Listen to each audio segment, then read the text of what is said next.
Hey, welcome back. This is part two of the little series I'm doing on student loans. I just finished part one. I will hopefully be releasing these one a day. Hope you check out the whole series. Recently met my viewer goal, so my next goal is for 25 subscribers, and then I will make a new one of these. I don't expect that'll happen anytime soon. I want to welcome everybody. Like I said, we'll be talking about student loan debt forgiveness. If you have any questions, concerns, comments, feel free to leave them. I really am not getting that many right now. I will always try to answer every question. The only limit will be time available because of my health and everything else. So, I'll do the best I can, but right now it should not be a problem. And I just want to thank everybody for helping me meet that first goal, and maybe we'll meet some more together. Let's get started with this video. To this earlier, but the president was asked about the fairness of this policy after today's announcement. Take a listen. Mr. President, is this unfair to people who paid their student loans or chose not to take out loans? Is it fair to people who, in fact, do not own multi-billion-dollar businesses to see why these guys get them all tax breaks? Is that fair? What do you think?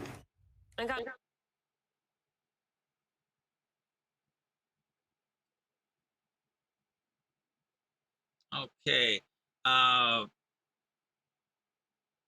see if I don't know if I'll have time to edit that out. Here's the thing. First of all, whoever did the subtitles got turned fairest into rarest. I like what he said. I'm not disagreeing what he said, but the thing I don't understand is, and they should hit him on it. The other thing, and it's going around. Let me see if I can find it real quick. Okay, this right here, this is what I was looking for. It took me a few minutes to find it. This is the Republican members of Congress whose PP loans were forgiven. Matt Gaetz, almost half a billion or half a million. Major League Taylor Greene, that trailer trash, 180,000. Greg Pence, Vern Buchanan, 2.8 million. He might be the winner in this thing. No, Brett Guthrie, 4.3 million. And then Carol Miller, West Virginia, 3.1. She's like Manchin Jr., I guess. And Texas had over a million. Kentucky had over a million. Mitch McConnell must be pissed because this guy probably got more money than him out of this. And Florida, 2.8. But yeah, they're all upset about this, and most of them are getting way more than the 10 or 20,000 that Biden is talking about. I'm just going to leave that up there while I talk about this. This is what I was talking about when I did the video on human nature. These people are fucking disgusting. Fuck you, pay me. Fuck you, pay me. Right from the movie Goodfellas. That is their attitude. Hey, I don't care if you get anything. I don't care if you starve as long as I can line my pockets. Joe Manchin was doing this during a lot of the negotiations. So was Sinema. As long as that money was rolling in from their Republican donors, they were going to fucking toe the line on everything. Up until recently, they didn't do two shits, and they had to water it down so bad so Manchin would vote for it. And then he threw Sinema under the bus, like, you're on your own, bitch. Vote for it, or whatever. And I mean, just left her out there. But this is just disgusting. This is just absolutely disgusting.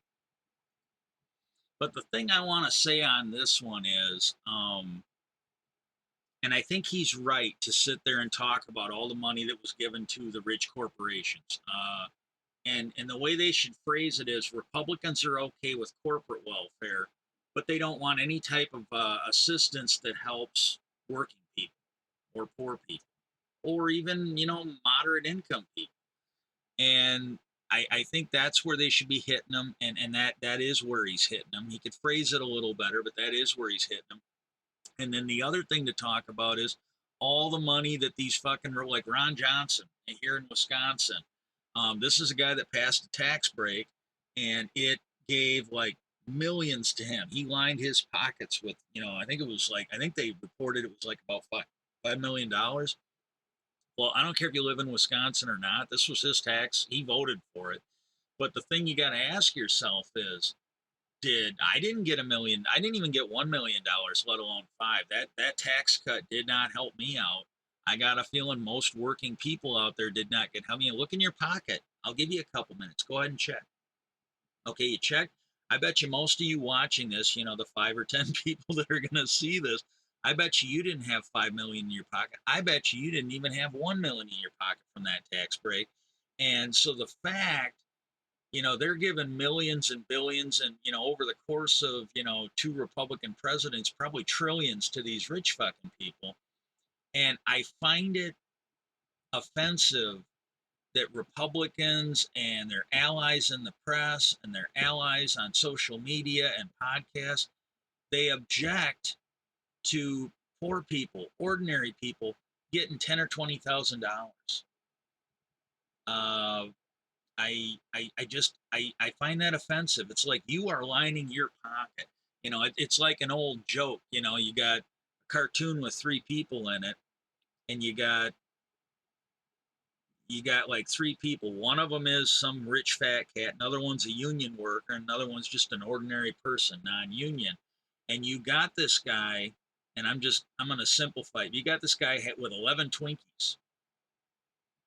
That fat guy's just stuffing his face. He's got 11 Twinkies, and he looks at that ordinary guy, and he goes, that union guy wants to take your Twinkie.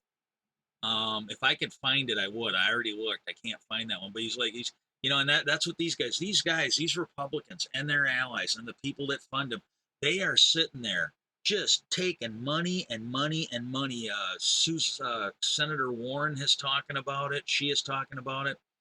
Bernie Sanders has been talking about it for years. These people, and they're doing it a lot smarter than Trump did, they are looting the fucking, Donald Trump blatantly would send military to his golf course so he'd make money off the military. He was blatantly having these people go to his properties to suck up. There was a story that was reported that the Saudi Arabians came in, bought something like 500 rooms in one of his hotels, never stayed in any of them. If that's not, I'm sorry, if that's not a bribe, I don't know what a bribe is. If that's not a bribe, we need to redefine what bribery is in this country. But they are lining their pockets with millions and billions, if not more, in money. And the money that is given away to big pharma, the money that is given away to defense contractors, and that's all supposed to be fine. The money that is wasted on these wars so they can protect oil profits instead of getting on board with a Green New Deal, these are all fine. But when a decent guy tries to give like some scraps, some peanuts to working people that are struggling to get by, suddenly that's the end of that's the beginning of the apocalypse. And oh my God, suddenly these Republicans get religion on economy and inflation and fiscal. Give me a fucking break. And the other thing I think he should hit on here, and I might actually tag him in on this, but the other thing I think he should hit on here is the fact that he's basically making up for a flawed system. If he wanted to actually tackle the real problem, the fact that colleges are too expensive. Senator Warren, she has done a talk on this. Elizabeth, she has done a talk, and she talked about how much her college degree cost her. And apparently it was a pretty good one because she's one of the smartest people I've ever seen on economic issues. Seriously. She would be like, on a short list of people I would say are like economic experts. And she knows how to, and the most important thing, not only is she smart, but she knows how to explain it to ordinary people. Like I've seen some of these guys, and they tried to explain, some of these financial schemes that led to the economic downfall when Bush was president. And she said, well, first of all, she goes, a lot of the people out there don't understand these things where they diced up these loans and spread it out and all this other stuff.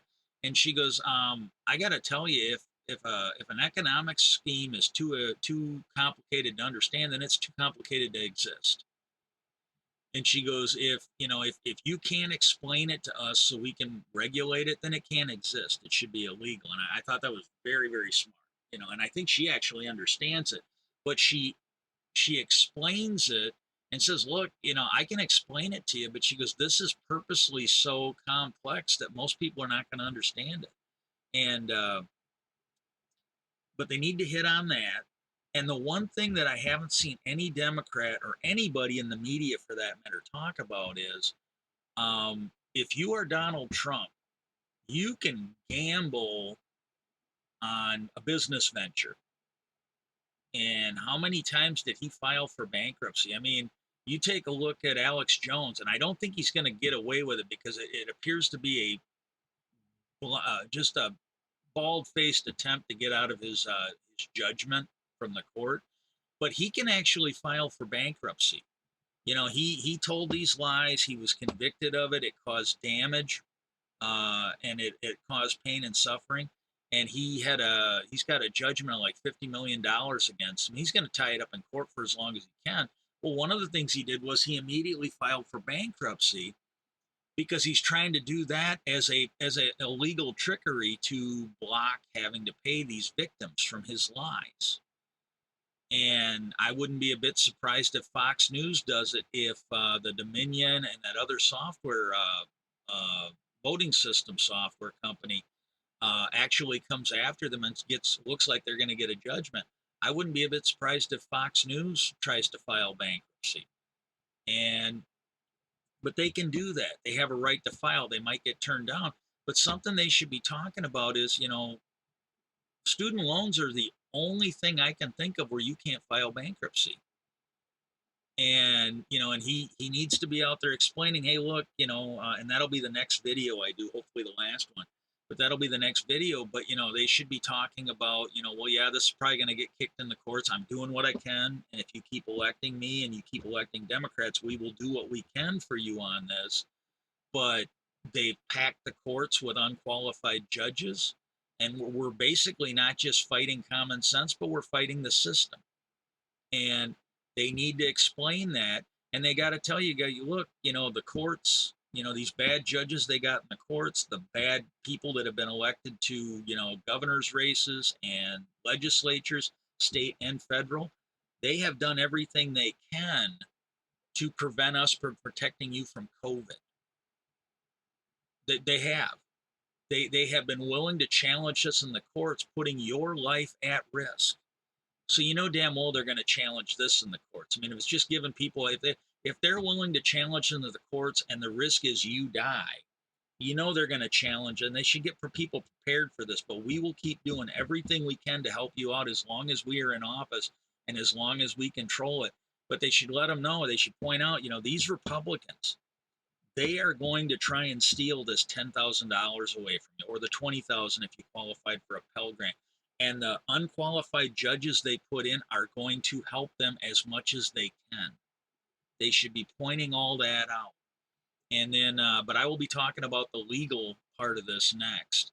And I don't know, they're doing a lot of good, but I think there's other things they could be hitting these guys on. And I really wish they would step up to the plate because we desperately need them to do it right now.